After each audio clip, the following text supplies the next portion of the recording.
waaw man bi njëkk man Alioune Aïdara tey bu ma taxawoon assemblée xam nga exécutif dafa am exécutif des fois mu indi projet de loi est-ce que man en tant que député exécutif day indi projet de loi au niveau de l'assemblée rek ma ne oui monsieur tàcc ko sans pour autant ma jàmbar ko man dama ko war a jàmbar xool lan moo ciy njariñu askan bi ndax lii bu jàllee askan dina ci am njariñam même su ma ci dee wéet sama digganteeg yàlla suñu boom naa xam ne lii jaamu yàlla la parce que dama war a défendre askan bi loolu njëkk moom moo war a nekk suñu taxawaay képp kuy député waroo lonku ci benn nit mu lay diri takkal laay ëyyee yal nañ ci yàlla musal boo mënula autonome ci sa bopp nga xam ne askan bi nga fa toogal nga gestu yam ci say doom say jarbaat looy wax mu nekk war a nekk dëgg rek projet de loi mën nga bu ñu indi nga war ko càmbar xool ko boo amee projet de loi aussi proposer ko lan ngay proposer askan bi mais li ñu war a proposer bari na cheikh bi prof dama koy dégg mu wax ne ci wàllu santé ndeysaan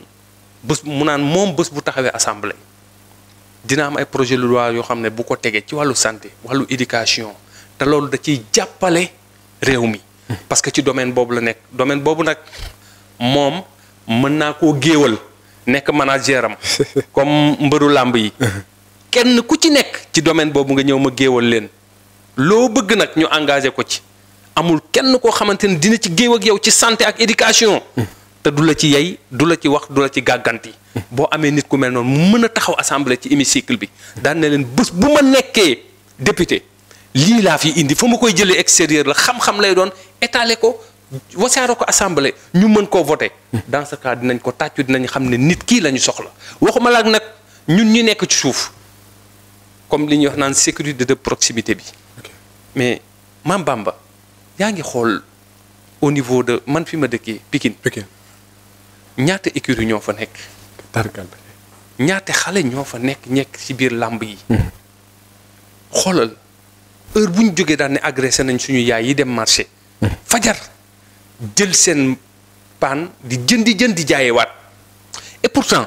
war nañ loo mën a ut sécurité de proximité gis nga ñi ci biir écurie yi war nañ leen mën a jël surtout nag toujours dama koy wax les maires nañ leen jël boole leen ci ñoom def ay sécurité de proximité teg leen ci angle yi nga xamante ne moo gën a doy waar ñu mën a saytu suñu sécurité aaral suñu ba parce que ña koy def ñëpp ñoom xam nañ leen waa lu ñuy xaar assemblée dafa nekk bërëb boo xam ne ñun day waa action bu ñu fa yàlla yóbbu ak jàmm gars yi dinañ ne yéex nañoo jot ci ñii bu fekkee dëgg rek a tax ñuy wax dëgg parce que nag yàlla bu ñu fa tàccu rek yóbbu ak oui monsieur que désirez-vous rek ñu ànd ak yow déedéet da nga war a xool di saytu war nag liñ lay jox nga génn ci àll bi di xool ñii coona lan la ñuy daj nga ñëw mën ko indi assemblée war leen càmbata war ko faa teg war ko faa waxtaanee ba pare défendre leen nag loolu moom mooy position action incha allahu rabbi